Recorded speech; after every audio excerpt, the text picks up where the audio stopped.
Ashwood Forest had survived storms, droughts, and time itself. Its trees stood close together like guardians who trusted one another. Animals moved freely, guided by memory rather than fear. Every path had meaning. Then, the air grew sharp. Smoke slid between trunks, thin at first, almost curious. Within minutes, it thickened, biting the throat and darkening the sky. Heat followed, pressing low against the ground. The forest did not explode into chaos, it unraveled. Hooves thundered, feathers burst upward, fur brushed fur as bodies collided. No one asked questions, everyone moved. Bryn, the deer, ran with the herd, his chest tight, legs burning. He did not know where he was going. He only knew stopping felt impossible. Each breath scraped his lungs, yet fear demanded speed. Around him, others stumbled, rose, and kept charging forward, driven by instinct alone. Above them, Coco, the monkey, leaped wildly, shouting directions that changed every second. His voice spread urgency like fire itself. Animals followed the loudest sound, not the safest path. In the middle of it all, Sola, the fox, slowed down. Not because he was brave, because his mind refused to scatter. His paws tingled from heat as he stepped aside from the rushing bodies. Smoke blurred the forest into moving shadows. Panic tugged at him, whispering that hesitation meant death. He resisted. Instead of staring at flames, he studied the air. Smoke leaned consistently in one direction. Leaves trembled the same way. The wind was speaking. Sola climbed a rock that rose above the confusion. From there, he saw the truth that terrified him. Animals were running into exhaustion, not escape. Below him, Mira the tortoise struggled forward. Faster animals knocked her aside. Fear did not respect patience. Sola called out, not loudly, but clearly. "Speed is wasting you," he said. "The fire moves with the wind." Most ignored him. A few paused. Mira turned.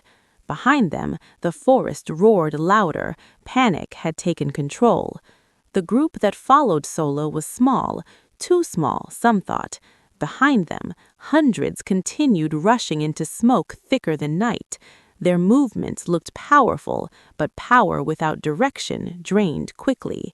Bryn felt it first. His legs weakened, breath shortened. The herd slowed, not by choice, but by limitation.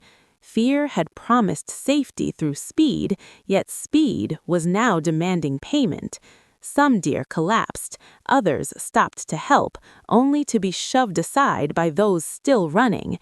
Coco's voice cracked as he shouted again. He no longer sounded confident, he sounded desperate. Meanwhile, Sola guided his group carefully, not fast, not slow, purposeful. He chose paths where fire had already passed, where the ground was warm but stable. He watched for falling embers, shifting smoke, changes in sound. Mira walked beside him, steady despite the heat. "Why aren't you rushing?" she asked. "Because panic wants all your energy," Sola replied. "I'm keeping mine." They found animals collapsed along the way, alive but empty. Sola stopped long enough to speak calmly, to point them in the right direction if they could still move. Ahead, the forest tightened, smoke pressed in, the group hesitated. Fear returned, now louder. The moment where calm felt like failure. Sola climbed again, scanning until he found thinner air beyond a line of blackened trees. "There," he said. They moved. Behind them, Bryn fell to his knees. The fire did not reach him, but exhaustion did. He understood then. Panic had stolen more strength than flames ever could. The path narrowed, heat increased, doubt crept into every step. One animal broke away, choosing speed over trust. Moments later, smoke swallowed their outline completely. Mira slowed. Fear tugged at her resolve. Sola noticed. He spoke quietly. "Your pace is saving you." The forest groaned as trees cracked, sparks fell like rain. For a moment, the group froze. Then Sola moved forward, not rushing, not retreating, just enough to keep momentum alive. They reached a rocky rise where wind shifted suddenly, clearing the air. The fire hesitated here, confused by stone and open space.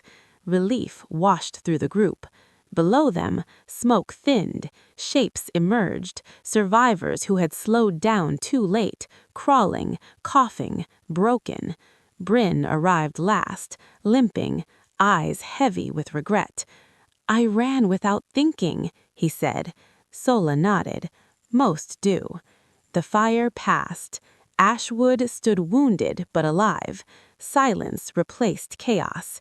Animals gathered in the clearing, changed. They spoke softly now, moved carefully. They looked at Sola differently, not as the fastest, but as the one who saw clearly when vision mattered most. Coco sat quietly, shame replacing noise. Sola returned to the rock, watching the wind. He said nothing. He didn't need to, because everyone now understood. Chaos does not demand speed. It demands clarity, and calm thinking saves lives long after the fire is gone.